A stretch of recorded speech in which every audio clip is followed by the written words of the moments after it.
So in this game that we played last night, something happened that set us really far behind that we didn't pay attention to, and I want to add a call to our repertoire. So the enemy team does something really weird here. They have an Echo jungle who starts red and paths from red. Occasionally pros do this, but not often. All the way over to this Gromp. Usually only Kindreds do that if they get a mark on it. Ray is pressuring this Jax really, really hard. Almost gets a kill on him right here. Jax gets the stun and then the flash off. Or Ray gets his flash and Echo comes up here. But we need to look at where the lane is right now. So Jax is still level 1. We've got a cannon minion wave. This is a brutal freeze. And Ray's running Ignite, not TP here. Which is a fine choice, but we need to adapt to it. So we started on blue side with Trundle. Trundle takes 1, 2, 3 camps here and gets that and then goes up here. And right now everything is fine. But if we're looking at where the lanes are, Van is pushing in and is about to zone this Veigar. There was a brief chance for a gank on Veigar about 10-15 seconds ago, but it was a very small thing. So mid lane's pushing, bot lane is pushing, and Trundle is really good at clearing single camps, but the only single camps available right now are all the way across the map for him. So there's not a lot of jungle pressure we can exercise on the bot side of the map at all. And then, as we're going to see, Echo just stays up here. He just lives here for a long time, right? Ray can't get anywhere close to these minions. Jax is safe to free farm. Echo's here harassing.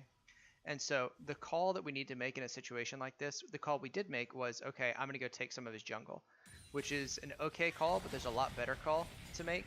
So if somebody is stuck in a freeze like this and a jungler's camping a lane, punishing 1 or 2 camps in exchange for, I think, like 3 or 4 waves here that Ray ends up losing that the Jax gets free farm off on. The better call here is we need to break the freeze. So if we back up here to when we first see Echo come top where this freeze is established, which is right here, okay? And Trundle's taking this camp. Instead of going over here to this camp, instead we either need Trundle to cover mid while Zed goes top to help break the freeze, or we need Trundle to run straight top. And so asking the jungler or the mid lane, say, hey, I've got a freeze and I need to break it, if there's no high priority camps to really punish, is probably something we want to add. Because as you'll see, by the time Raymond gets back to lane here, the Jax is level 3 to Raymond's level 2 and still has a freeze going past the jungle, and Echo is free to go right back up there in just a second if he wants. So this put probably our most, well, I guess our second most aggressive lane behind. And so now the Jax can do this, you know, even though he lost the early game super hard. So by the time that Trundle comes up here, Ray is super low, and the Jax has a level advantage, a 2-level advantage on Ray. So there's no way this is a one fight. And I know you guys didn't know Echo was going to be there either. And there's not a single player that's to blame for this. It's a call that we need to add, which is help me break this freeze. You'll see pro players do this all the time, even just to get an advantageous back. You'll help break a freeze. The same thing can be said about mid. If you watch this mid lane matchup, and I'm going to back it up to about right here. If you watch the mid lane matchup, Van's got a ton of pressure.